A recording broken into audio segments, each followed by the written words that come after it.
여러분의 자녀들이 이쁘고 귀하고 사랑스러워도 결국에는 다 떠나보내야 됩니다.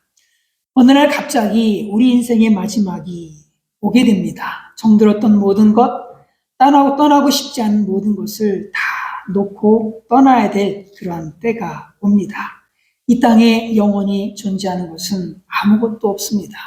아무리 젊어도요, 아무리 건강한 사람도, 아무리 아름다운 사람도, 아무리 물질이 많은 사람도, 아무리 신앙이 좋은 사람도, 아무리 권력 있는 사람도 때가 되면 그 건강도 내려놓고, 아름다움도 내려놓고, 지식도 내려놓고, 부도 내려놓고, 권세도 내려놓고, 그리고 그 생명도 내려놓고 다 떠나버리게 되어집니다. 그런데도 많은 사람들이 이 확실하고 분명한 사실을 잊고 살아가고 있어요. 내가 언젠간 죽는다. 내가 언젠간 떠난다. 라고 하는 이 사실을 잊고 영원히 살 것처럼 그렇게 착각하면서 살아가고 있습니다. 그러나 저와 여러분은 늘 우리 인생에 마지막이 있다라고 하는 사실을 분명하게 기억하면서 하나님 앞에 살아갈 수 있기를 간절히 바랍니다. 이런 사람들이 지혜로운 사람들이고 이런 사람들이 현명한 사람들입니다. 오늘 성경은 이렇게 말씀해요. 읽습니다. 시작. 모이기를 피하는 어떤 사람들의 습관과 같이 하지 말고 오직 권하여 그날이 가까움을 볼수록 더욱 그리하자. 그날이 가까움을 볼수록, 여기서 말하는 그날은 인류 종말의 날입니다. 예수님의 재림의 날입니다. 또 개인적으로는 그런 자기 인생에 마치는 날, 죽는 날, 이런 날이 될 수도 있겠지요. 그날은 변할 수 없는 날입니다. 확실히 다가오는 날이에요. 그리고 그날은 누구나 겪어야 하는 날입니다. 한 사람도 예외 없이 다 겪어야 되는 날, 바로 그날이죠. 그날은 모두에게 오게 되어져 있습니다. 그리고 그날은 예수님께서 천사장의 나팔소리와 함께 친히 하늘로 쫓아 이 땅에 강림하시는 날이요, 심판의 날입니다. 그런데 그 날은 불신자들에게는 맹렬한 진노를 바라시는 저주의 날이요, 믿는 저와 여러분들에게는 어린 양의 혼인잔치에 들어가는 참으로 복된 날입니다. 그리고 그날은 우리의 모든 눈물을 닦아주시는 위로의 날입니다. 읽습니다. 시작. 모든 눈물을 그 눈에서 닦아주시니 다시는 사망이 없고 애통하는 것이나 옥하는 것이나 아픈 것이 다시 있지 아니하리니 처음 것들이 다 지나갔음이로라. 그날은 우리의 눈물을 씻어주는 날이요, 다시는 사망이 없는 날이요, 다시는 애통이 없는 날이요, 다시는 혹하는 날이 없는 날이요, 그리고 질병이 없는 날입니다. 물론 저와 여러분 그날을 소망되어지지 않으십니까? 그날을 맞이하고 싶지 않으십니까? 그날이 저와 여러분에게 가까이 다가오고 있습니다. 신랑 되신 예수께서 다시 오실 때 밝은 등불 들고 나갈 준비 됐느냐. 그날 밤에 주님 맞을 등불이 준비됐느냐. 예비하라.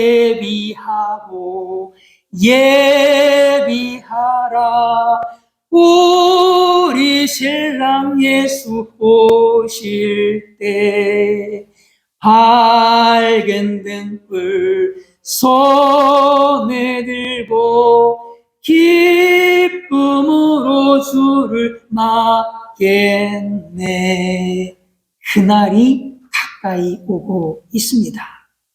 사랑하는 여러분, 그날에 오실 그 예수님을 맞을 준비가 되셨습니까? 언제 예수님이 오시든 늘 예수님을 맞을 준비가 된 저와 여러분 모두가 되시기를 간절히 바랍니다. 그런 그날, 예수님이 다시 오시는 바로 그날이 가까움을 볼수록 저와 여러분들이 어떻게 살아야 될까요? 25절의 말씀을 다시 읽습니다. 시작. 모이기를 피하는 어떤 사람들의 습관과 같이 하지 말고 오직 권하여 그날이 가까움을 볼수록 더욱 그리하자. 모이기를 패하는 어떤 사람들의 습관과 같이 하지 말고 모이기를 힘써야 합니다. 당시에는 모이기를 패하는 나쁜 습관을 가진 사람들이 있었습니다. 영적인 나태함 때문에 혹은 지적인 교만 때문에 혹은 종교적인 허무주의 때문에 쾌락주의 때문에 예배드리는 것을 등한히 여기는 그런 사람들이 있었습니다. 그러나 그날이 가까움을 볼수록 저와 여러분들은 모여서 예배드리는 일에 힘써야 합니다. 왜냐하면 예배는 인간이 하나님을 향해 할 수 있는 가장 고귀한 일이고 가장 경건한 행위고 가장 가치 있는 일이기 때문입니다.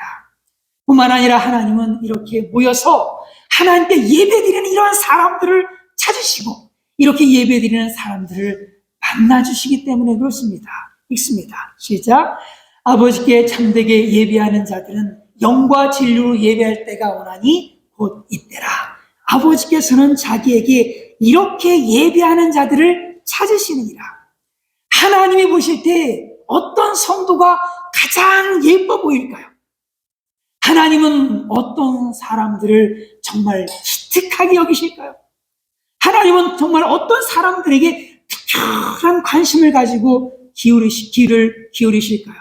그리고 하나님은 어떤 사람들을 축복하실까요? 바로 사모함으로 예배드리는 사람들입니다.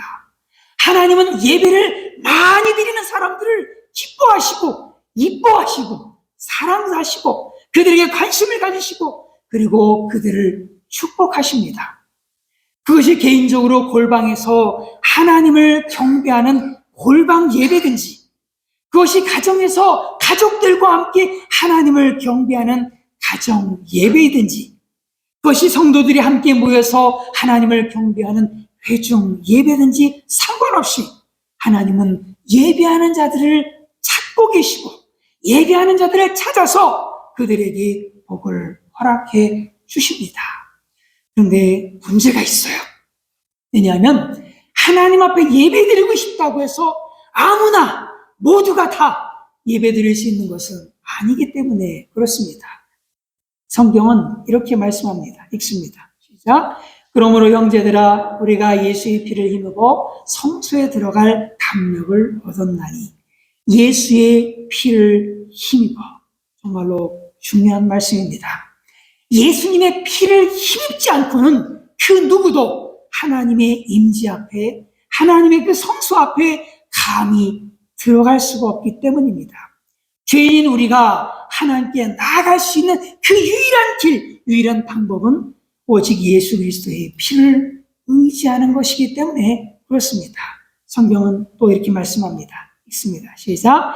그 길은 우리를 위하여 휘장 가운데 열어놓으신 새로운 살 길이요 휘장한 곳 그의 육체니라. 새로운 길입니다. 구약의 짐승의 피제사와 같은 임시로 열어놓은 그런 길이 아닙니다.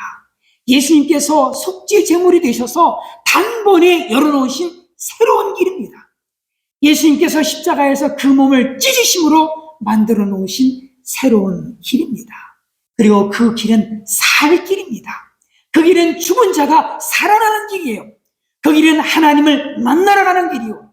그 길은 천국까지 인도하는 길이요. 그 길은 하나님의 임재 앞으로 이끄는 길입니다. 그러므로 우리는 이제 예수 그리스도께서 십자가를 통해서 열어놓으신 그 새로운 길, 사는 길을 통해서 하나님에 계신 그 예배 처소에 들어와서 하나님의 임재 가운데 신령과 진정으로 하나님을 예배할 수가 있습니다. 이렇게 하나님을 예배할 수 있다는 것 정말로 놀라운 특권이 아닐 수 없습니다. 얼마나 축복된 일입니까? 이렇게 하나님 앞에 올바로 예배를 드리게 되어지면 그 예배자들이 살아나게 됩니다. 용서받게 되어지고 그리고 용기를 얻게 되어져요.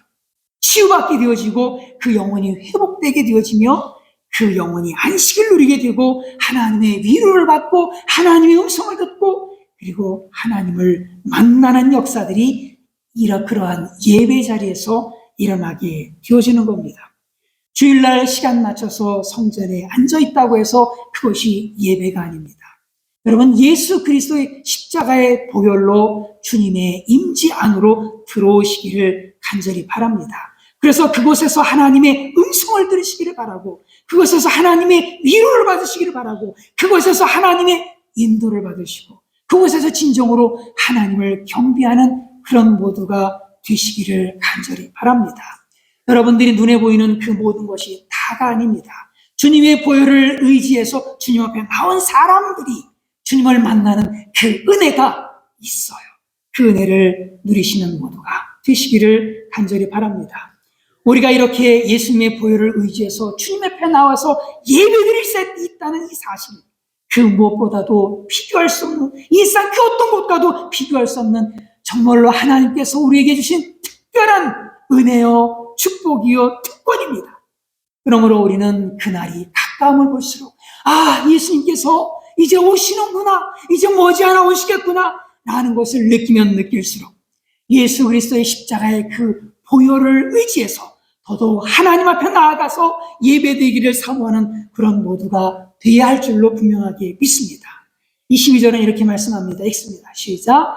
우리가 마음의 뿌림을 받아 악한 양심으로부터 벗어나고 몸은 맑은 물로 씻음을 받았으니 참 마음과 온전한 믿음으로 하나님께 나아가자.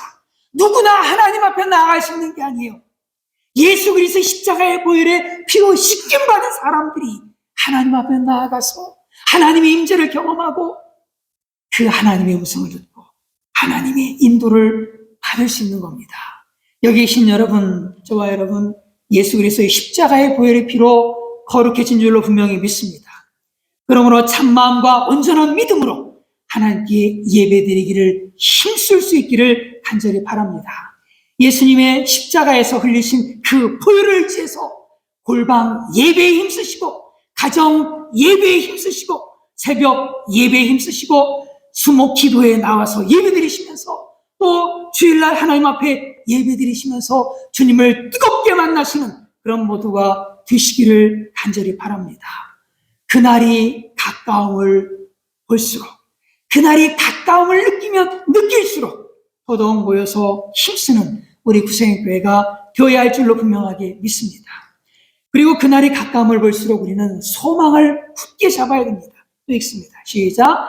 또 약속하신 이는 믿으시니 우리가 믿는 도리의 소망을 움직이지 말고 굳게 잡고, 마지막에 가까이 오고 있다라고 생각하면 사람들에게서 가장 먼저 잃어버리는 것이 있다면 바로 소망입니다. 이제 끝났구나. 이제 다 끝났구나. 이제 죽는구나. 이제 아무것도 소용이 없구나 라고 하면서 절망을 해버려요. 그러나 마지막이 가까이 오면 올수록, 그날이 가까이 오면 올수록, 예수 그리스도의 가까이 오심을 느끼면 느낄수록 내가 주님 앞에 가까이 갈 때가 다가왔구나 라고 하는 것을 느끼면 느낄수록 우리는 더더욱 소망을 굳건하게 붙잡아야 합니다. 왜냐하면 하나님은 하신 약속을 반드시 지키시는 신실하신 하나님이시기 때문에 그렇습니다. 읽습니다. 시작. 또 약속하신 이는 믿으시니 우리가 믿는 도리의 소망을 움직이지 말고 굳게 잡고, 약속하신 이는 믿으시니 우리가 끝까지 흔들리지 말고 소망의 끈을 놓지 말고 꽉 붙잡아야 돼요. 꽉 붙잡아야 됩니다. 왜냐하면 하나님은 하신 약속을 반드시 지키시는 믿을 만한 분, 믿으신 분이시기 때문에 그렇습니다. 지금 이 편지를 받고 있는 사람들, 이 받아든 사람들은 정말 많은 고난을 겪고 있었습니다. 정말로 소망이 다 그냥 흔들릴 정도로 대단한 고난들이었습니다. 또 어떤 이들은 조롱과 채찍뿐 아니라 결박과 옥에 갇히는 시련도 받았으며, 그들은요 희롱당하고 채찍에 당하고 결박당하고 옥에 갇혔어요. 돌로 치는 것과 도보를 켜는 것과 시험과 칼에 죽임을 당하고 양과 염소의 가죽을 입고 유리하여 궁핍과 환난과 학대를 받았으니 돌에 맞고요, 톱에 잘리고요, 칼에 죽임을 당하고요, 양과 염소의 가죽을 입고선 유리, 궁핍, 환난, 학대를 당했어요. 이런 사람은 세상에 감당하지 못하느니라. 그들이 광야와 산과 동굴과 토굴에 유리하였느니라. 그들은 그동안 자신들의 안식처였던 집을 잃어버리고 그냥 떠돌이 방황하는 이러한 고난을 겪고 있었습니다. 하지만 이런 고난 속에서도 그들은 천국에 대한 소망을 굳게 붙잡았어요. 읽습니다. 시작.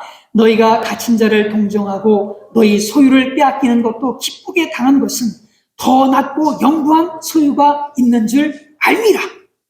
그들이 그냥 있는 소유를 다 뺏기는 것도 기쁨으로 다 감당을 했어요. 그 기쁨으로 감당을 했습니다. 그 이유가 있어요. 그것은 더 낫고 영구한 소유가 있는 줄 알미라 라고 말씀하고 있죠.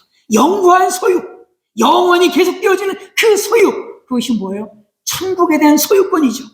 그들은 천국의 소유권을 분명하게 가지고 있었어요.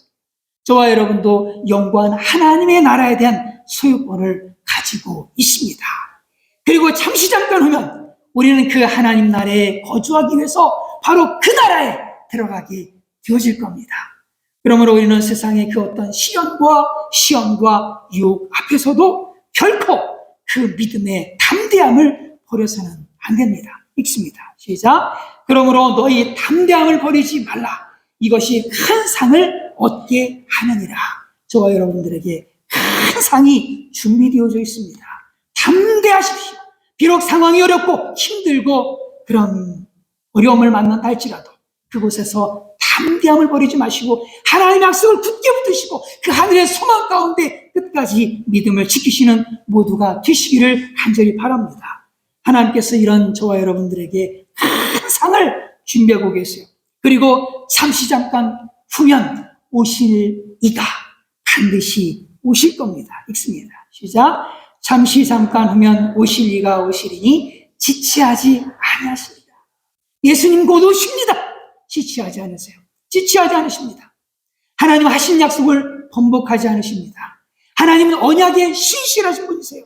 그러므로 그날이 가까움을 보면 볼수록 오실 예수님에 대한 소망, 천국에 대한 소망을 굳게 잡는 그런 모두가 되시기를 간절히 바랍니다. 그리고 마지막에 가까움을 볼수록 우리는 서로 격려해야 됩니다. 읽습니다. 시작. 서로 돌아보아 사랑과 선행을 격려하며 사람이 어려우면 어려울수록 위기가 오면 올수록 이상하게도 자꾸만 자기에게로 오그라드는 경향이 있습니다. 자신만 생각하는 경향이 있어요. 그러나 그날이 가까움을 보면 볼수록 우리는 서로 격려하면서 그렇게 살아야 됩니다. 서로 돌봐야 되고 서로 용기를 주고 서로 희망을 주고 서로 격려하는 삶을 살아야 돼요. 여기서 이 돌아보라고 하는 이 말은 관심을 가지고 돌보다라고 하는 말입니다. 그리고 이것은 한 번만 돌보고 끝나라는 게 아니에요. 이 말은 현재 시제로 되어 있습니다. 그러니까 결국 돌아보라는 이 얘기는 계속해서 관심을 가지고 계속해서 돌아보라는 겁니다. 누구를 그렇게 돌아보라는 거예요? 서로 돌아보라는 겁니다. 우리는 서로 계속해서 서로 돌아봐야 돼요. 서로. 구체적으로 우리는 칭찬하는 말로 서로 격려할 수가 있어요. 따뜻한 미소로 서로 격려할 수 있어요. 부드러운 말과 행동으로 서로 격려할 수 있습니다. 물질로 서로 격려할 수 있어요. 신방으로 서로 격려할 수 있고 현지로 서로 격려할 수 있습니다. 그러므로 절대 서로 기죽이지 마십시오. 서로 힘 빠지게 하지 마십시오. 서로 용기를 꺾지 마십시오. 교회는 남의 약점을 들춰내서 즐기는 곳이 아닙니다. 남의 실수를 도마 위에 올려놓고선 요리하는 곳이 아니에요. 교회는 서로 격려하고 서로 사랑하고 서로 선행함으로 서로를 세워주는 곳이 어디다? 바로 교회입니다. 우리가 이 땅에 살면 얼마나 살겠습니까? 남은 기간 사랑과 선행으로 서로 격려해야 할 줄로 분명하게 믿습니다. 서로 힘을 주고 서로 세워주고 서로 용기를 주고 서로 일어날 수 있도록 서로 도와주는 그런 격려자로 쓰임받는 우리 구세군 교회가 되기를 간절히 바랍니다.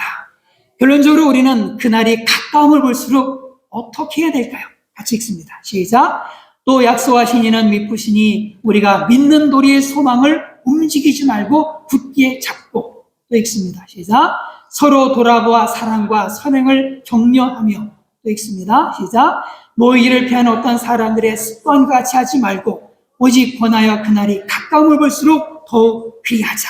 소망을 굳게 붙들어야 됩니다. 그리고 서로 격려해야 됩니다. 그리고 모여서 예배드리기를 힘써야 됩니다. 그날이 가까움을 볼수록 천국 소망으로 충만한 우리 구세군교회, 사랑과 선행으로 서로 돌아보면서 격려하는 우리 구세군교회, 예배드리기를 힘쓰는 우리 구세군교회가 되시기를 주님의 이름으로 축원을 드립니다.